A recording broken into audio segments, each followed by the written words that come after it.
are replicas as good as real items? Today we're going to be going over replica setups, real stuff, and we're going to be comparing it to knockoffs, and we're going to see the quality differences. At the end of the video, I'm going to give you my kind of guide on replica products. Are they good? Are they bad? Should you buy real or should you buy fake? So now with this clear board, I want to just throw up two of my plate carrier setups from the past. So on the right, we have my previous full replica plate carrier setup, or knockoffs, or Amazon, whatever you want to call it. It's what I used to run, and then we're going to go over what I currently run, which is real Cry. It's a Cry SBC, Haley Placard. Everything on this right now is real, except for the push to talk. That's it. So we're going to see what the quality difference are, why I switched from this, and then later down the video, we're also going to be comparing helmet setups, pouches, the whole 9 yards. So starting with the one on the right, so this is what I was running for a while. I was actually running the Molly Placard that this guy came with, not the Spiritus one. This is a knockoff Spiritus. So everything on here is a replica. This is a $100 Amazon plate carrier. On the back here, you can actually see I've used an airsoft before. There's so many bees that get stuck up in here. I did a cummerbund swap. This is a Paytag Gear, like rigid, like Pharaoh style one. And then I actually, on the front here, I took the tubes off of the OEM cummerbund and somehow attached them to this cummerbund, which I really do like. This has no plates in it. It doesn't like to stand up a bunch. So as you can see, stitching, subpar at best. Look at this. This is what happens after a year of my use, which I've used all these. You can see it's ripping there. I'm just gonna go over the inside. These tubes are off color. On the inside, you can see this spacer mesh isn't 3D, so it actually just keeps in the heat, especially when you have foam plates. On the back here, you can see a bunch of stitching, bad stuff with it. This drag handle actually on this side, I think is coming off or something. I've actually been dragging this, so that does kind of play into some of the wear, but with real stuff, you're supposed to be able to be dragged with it. This, you can see, again, fraying on the stitching. Up here, this is just some 550 cord fraying. This isn't anything else. These tubes, you can just see everywhere the quality difference, kind of. And then with the placard here, I'm just gonna take this off. You can kind of see the quality difference. This is a Kydex placard, or Kydex. That's where I buy a lot of my stuff, knockoffs from. I got this, and then like a month or two later, I switched out for a totally different placard and stuff. Knockoff carrier, you get some bad quality stuff. You could see all that ripping. It doesn't vent heat, which for my European guys doesn't really matter. But this feels like a microwave when you have it on. It does have YKK zippers up here.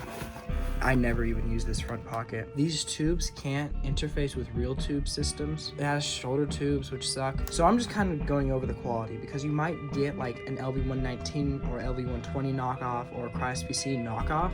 So I'm going to just go over the quality, like I said. This style of carrier doesn't really entail anything. All carriers off AliExpress are pretty much $100. These zippers, pretty much on all carriers from AliExpress, are going to just be Cry interface zippers.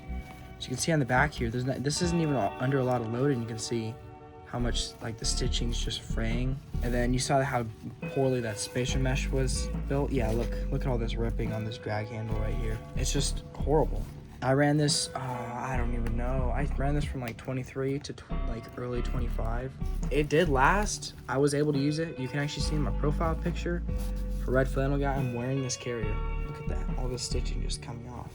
This thing, I did not like. This cummerbund, it's rigid enough. It's not as rigid as a real structural cummerbund, but it is rigid enough.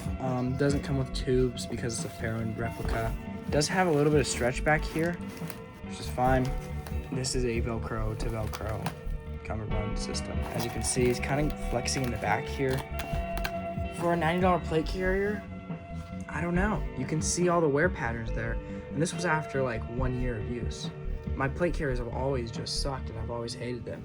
So let's just go over this. So switching to this carrier, this is my current one, Cry SBC, Haley Placard. I have my triple gas blowback rifle mags in here, Cry SBC cummerbund, ANA tubes, adapter with real first spear tubes, soy leader, tourniquet dangler, tourniquet, Sharpie, scissors, 511 flashlight, multi-tool in there, 511 knife. You got an Earmore PTT, which is my only knockoff item, but it is because I still do use Earmores, which I will get to later in the video. And this works with them. I do run a Baofeng on here, again, another knockoff item, but I'll get to that later. And inside, I am running Novrich plates, which you can say are knockoff or not knockoff. And then on the back here, I'm not really running anything. This is my horrible tying job. I should have tied this better, but it works, so that's what we got. So this is a very slick setup. I took off my Haley back panel. I took off my Cry GP pouch that you saw earlier in this video. I took off a bunch of stuff. Actually, I do want to get out a knockoff item to compare real quick. As you can see, it's in horrible condition right now. It said Kydex on the side here, but I don't like when logos take up a lot of space. I'm going to be comparing this elastic to this. So this placard I've had for about a year, I want to say, maybe 7 months. And as you can see, the elastic, I've ran numerous AR mags in here, and I've run so much stuff in here. And actually, this multi-tool has been in here since I got it. There's also been a knife in this pouch since I've got it. So for 7 months straight, there's been stuff in here, and this one on the right is where I throw all my AR mags and stuff. So this is a replica elastic pouch that I was using, and you can see it's not doing well. This is just after, you know, some use when I'm like laying down in the prone. This one actually used to originally be on this chest rig that I kind of made. This is all knockoff gear again. Used to be right here, so it would pretty much go into the prone with everything else. And you can see this actually doesn't even look like real kind of 10-speed style elastic that comes with the Haley placard. It's kind of a different tone. This one is a little bit faded, it looks like, compared to this. This is more saturated. On the back here, it kind of looks like M81. It looks like a multicam version, but with M81 colors. And then on the back here, it's just that knockoff little multicam. Horrible quality differences compared to this. It actually brings me into my next point, placards. So here is the placard that I switched to a little bit after. I was actually running this with my Cry SPC for a little bit. I've had the Cry SPC for double as long as I've had this placard. I've had the Cry SPC for around 2 years, and I've had this placard since December. Inside of here, I was running the little Spiritus kind of, this is a knockoff Spiritus placard. Inside of here, I'm running the little Spiritus inserts, which suck so much. And then this just has a couple mags in it just for show. Dangler down here. It's a Paytac Gear dangler, and it's got Cordura brand fabric. So the fabric isn't going to be really an issue, except for knockoff Multicam has been known to glow under IR. Don't know if it's the case with this. My night vision broke, so inside of here looks pretty okay. This feels like a really flimsy pouch. It feels like way flimsier than anything like Cry or anything like that would. I don't really run danglers. I've probably run this a couple times in my games because I don't like running danglers. A lot of people don't. I only run it when I'm actually at airsoft or something like that because it does protect that little area right here from getting shot with BBs, which is where it hurts the most. I usually run this, and I'll run all my Battle Lab stuff in there, like my armbands, my stuff that goes on my gun. For some fields it might be tape, and I run like my little Battle Labs like login token or whatever it is. I run that all in there, so it'd pretty much just be only at airsoft. You can see this thing has the same elastic from earlier, so you can just take it. All stuff is going to have this style of elastic, which sucks. Very bad. This is another elastic item. This one looks kind of torn up, but it isn't really that torn up. In reality, this is just a lot from Velcro, but it is still kind of destroyed.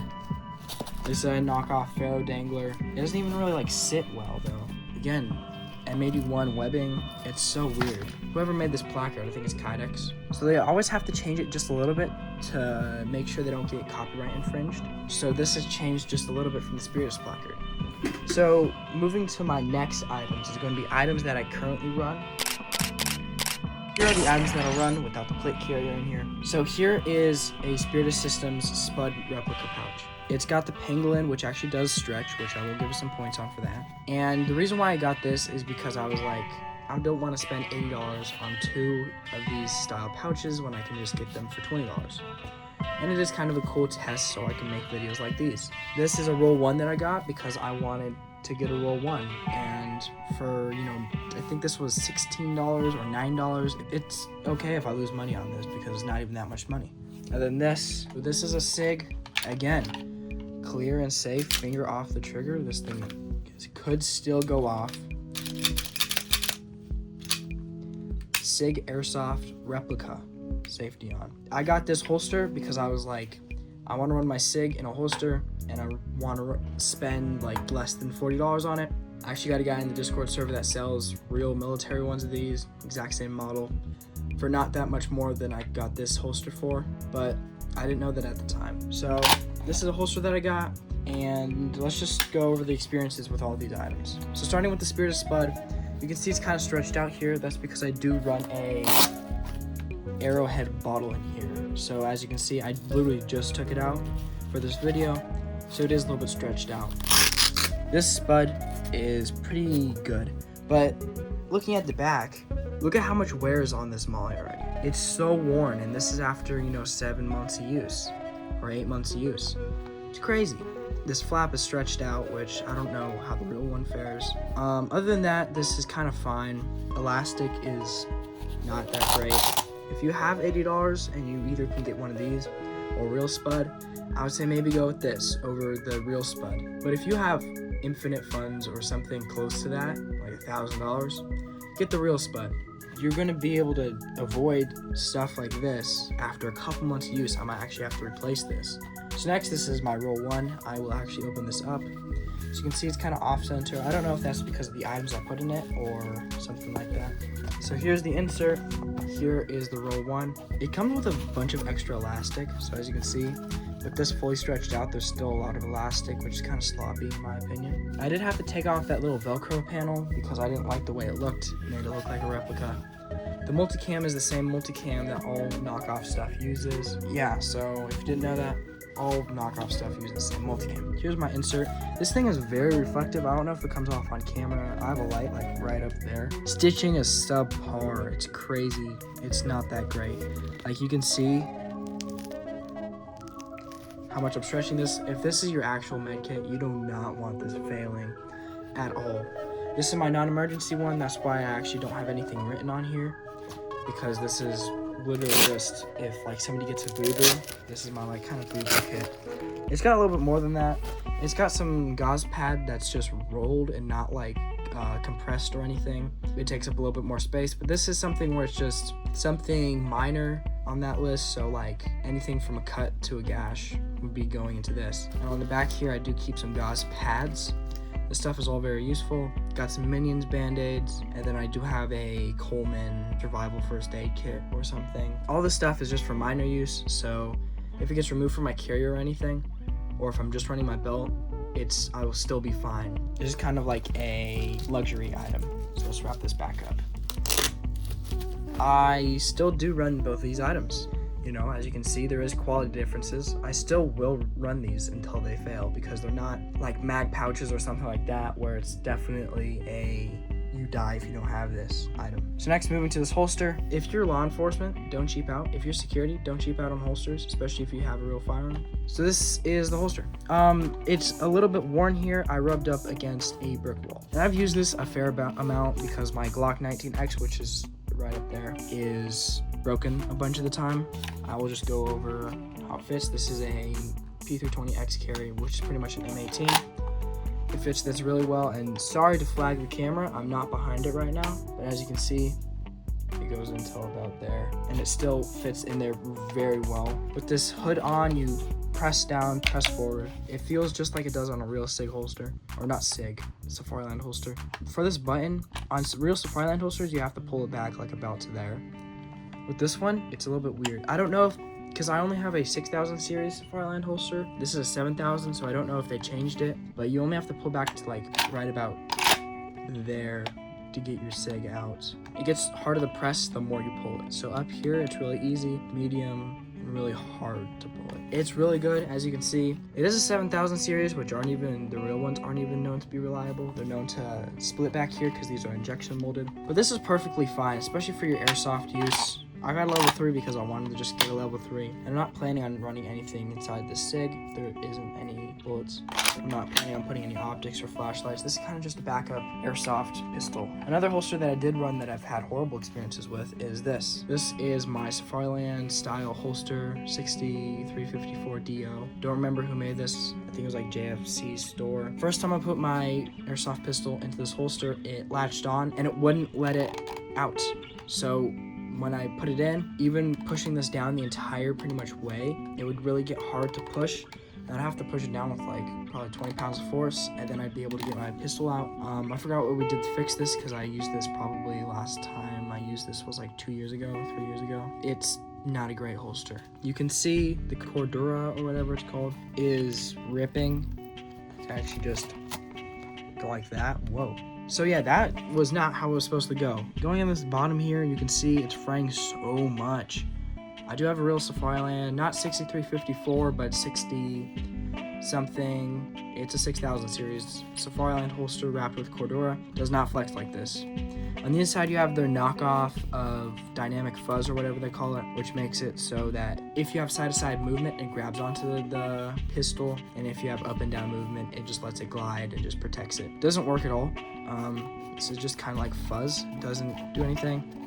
Actually just melts off if you put in a hot pistol in here, which I have used. As you can see, it's kind of like injection molded and just put together sloppily. This front here, I actually have this lever here. This is a me edition. And as you can see on the inside of this holster is literally just plastic.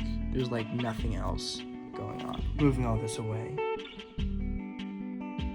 Next, what we're looking at is my helmet setup. I'm going to do a quick rundown, but everything on here is a replica. And I'm just going to say how everything fares out. So, front here, knockoff Wilcox G24, knockoff PVS 14s, or not 14, 34. Knockoff helmet cover, knockoff helmet, or this actually real earmores, but they are kind of Chinesium. Knockoff gel cups, well, these are pretty much all earmore attachments. This is a knockoff amp arm, but it goes 2 earmores, so it's like kind of a knockoff earmore arm. Knockoff PVS battery pack, knockoff strobe, but it is still pretty cool. Inside here, knockoff Team Wendy helmet pad and retention system. So after going over that, I'm just going to show you guys how it fares. So first, this knockoff mount, I would say don't go with the plastic version, go with the metal version. Metal version seems fine. This one, screws come loose, plastic breaks, it's really bad. These things, the front little things came off, but other than that, they're really good replicas, except for they don't do actual night vision. Helmet cover is fine, probably horrible under IR, and the spacer mesh looks bad, are all my complaints with that. Strobe is amazing. My favorite replica piece. This thing has been in the pouring rain and it's been fine. It does off, red, party lights, actually kind of switches modes. So where on the Viz version, it would be party lights or like flashing lights. On the IR version, it would be just like normal. And if you actually went to this one, it'd be party lights. I've used that a lot. It's helped. It's like kind of like a kill rag to have it on like this. It just tells everyone you're dead. On the real one, this one's tinted, and actually I have the black version, which I would prefer the tan. This battery pack's been fine. The screw on it, you actually have to unscrew this a bunch, and then it's like really easy at the first part, and then it gets really hard towards the end. Camera, this has been a lot of people, this is actually one of my most popular videos, but the camera, I have it on here for looks. I don't know how it records or if it records well. I've had problems where it just goes off after 10 minutes, which I don't think is a problem. I think it's a feature. It also just doesn't save when I record videos. This is a knockoff, but it pretty much performs as well as the real ones do. The edge of it comes up like this on the real ones. It kind of looks cool. Earmores are perfectly fine. They're just wearing down. I need to get some new ones. These are just the basic versions, but I have upgraded them a bunch with a bunch of parts. They used to be like the Peltor mounts, but now I put the amps mounts, which I prefer a little bit more. I had the Velcro, and then I added these little gel cups, and they're pretty much perfectly fine. I've thrown them on max volume to have it to like how you're hearing right now. Helmet pads have been amazing. They made this thing so much more comfortable, but I did have to remove the little foam bike helmet thing, and the dial is pretty cool, but the spacer mesh isn't. So pretty much, it's just a good helmet setup. This is still like $400 helmet setup. The helmet itself as a base is also pretty good. It's an Avengers. It's pretty much just a knockoff, and then it does have the vent little holes. I don't like wearing helmets, but they do make you look cool. Some other products that I just have here. This little Scorpion mag pouch. This is a replica. This is real. This is real. This is real. This is real. That's the flat pack that I was talking about. So I'm just going to go over this. Another one of my replica pouches. In the back here, these things just snap off. It gets hot here. I would say it gets like 48 Celsius or something like that. It's not really like that big of a number, but it gets 121 Fahrenheit. American Freedom units. But this pouch is pretty okay. I used to run them all the time. Oh, look at that. I put a little, whoa, sorry guys. Put a little USA and a star there. It holds your mags pretty well. Kind of like click in too. So just this back interface system just would always break, and this elastic kind of system doesn't really do anything. I don't know how I'm supposed to adjust it, but I remember it just, when I would just pull on it, it wouldn't do anything. It is shock cord though, after all. Yep, doesn't do anything. This is a real item that I got. I've been running on the back of my plate carrier. This thing is held up really well. I actually took it to Oregon a couple months ago, and I ran it there a bunch, so there's a bunch of sand in here, but it's fine. It's held up really well. The stitching is way better than anything you'll get anywhere else. It's not reflective or shiny. I love Multicam Air too. This elastic's like a really heavy duty one, which I really like. I'm not afraid of it breaking at all. Multicam Air straps, Multicam Air everything. Multicam Air is the best. Next we have this. This is the S-Tac Kiwi. This is literally around the same price. I think this is $33, which is a little bit expensive, but you're getting Squadron, you're getting fully closed bottom and stuff. Comparing it to this, spend the extra money. But this is just so much better. It's mid-length and it's like so much better. Cry pouch, this is amazing. I don't know why, but it's like fraying on the sides here, but this is amazing. Next is this. This is another Cry item. Amazing. It's fared very well. So there's my Cry stuff and all that stuff, all that good stuff. And I think I'm looking around here and I think that's it. So now let's just go over my thoughts. So all of this knockoffs and real stuff,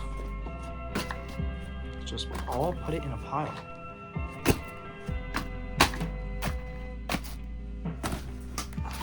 So, in conclusion, what is my opinion on all this knockoff versus real everything? My opinion is that you should know where your knockoffs are coming from. I would say Blauling or whatever, however you pronounce his name. German YouTuber guy. A lot of you guys I know watch him. We have a lot of shared audience. I think it's like 80% or something. It's a really high amount. He has a lot of good videos on knockoffs. If you want to go look at knockoffs off AliExpress, I would say go look at his channel. And I would say, you know, look at his experience with it and buy the exact brand that he gets if he has a good experience with it. Because you can get this placard from like 2 different companies pretty much, and it's totally different quality on both companies, or totally different like build quality or features or stuff like that. It's like so weird. So know exactly what company you're buying from. Know that it's not going to be as good as the real thing. It never is. I used to run only knockoff stuff. It's not as good as the real thing. It's not as comfortable. It's not as quality, which is really the big one. It doesn't have a good QC. It's just not as good. The big thing with this stuff is QC. QC on these products is one of the reasons they get it so cheap. With Cry, QC is incredibly great because they're selling it to special forces and stuff like that, not just airsoft people or the Chinese army. $30 versus $60. It's half the price. How do you think they do that? They of course cut corners somewhere, even if, you know, Cry stuff, pretty much all real stuff is going to be overpriced because it's made in America, and they have to come up with their own ideas about it, and they have to produce it. People who copy it can save some money there. They also save it in other areas. So just keep all of that in mind. And I would say if you're just new to airsoft, get knockoffs. You do not need the real thing if you're new to airsoft. Even if you think it's going to be the best hobby in the world and you want to spend all the money on the real stuff, don't. Because you're probably just going to end up getting rid of it. Maybe. Well, I wouldn't say probably. I'm just saying you might end up getting rid of it and you don't want to have a bunch of money dumped into here. If you're in the end game of airsoft where you've been doing it for a couple years and you just know you're just going to keep on doing it, get the real stuff, and you want to get the real stuff, don't get the knockoffs. So yeah, if you have knockoffs, they're probably going to fare well. All my stuff is still here. None of this stuff is ripped. I have broken a couple holsters. This is my 7th one. Other than that, I don't really break pouches a lot. I've actually broken first spear tubes before I broke these tubes. There is probably a great reason behind that, which I won't be listing in this video. It will be on my CrySPC video. If you're like police or something like that, you should get the real stuff. If you're a professional LARPer, get the real stuff. Parrot Citizen, get the real stuff. Airsofter, really depends. Knockoff stuff isn't really horrible. I just wouldn't put my life on it. That pretty much concludes the video. Join the Discord. Do all that stuff. Comment. Join the Discord. And editor, good luck to you. This one's going to be a rough one for you.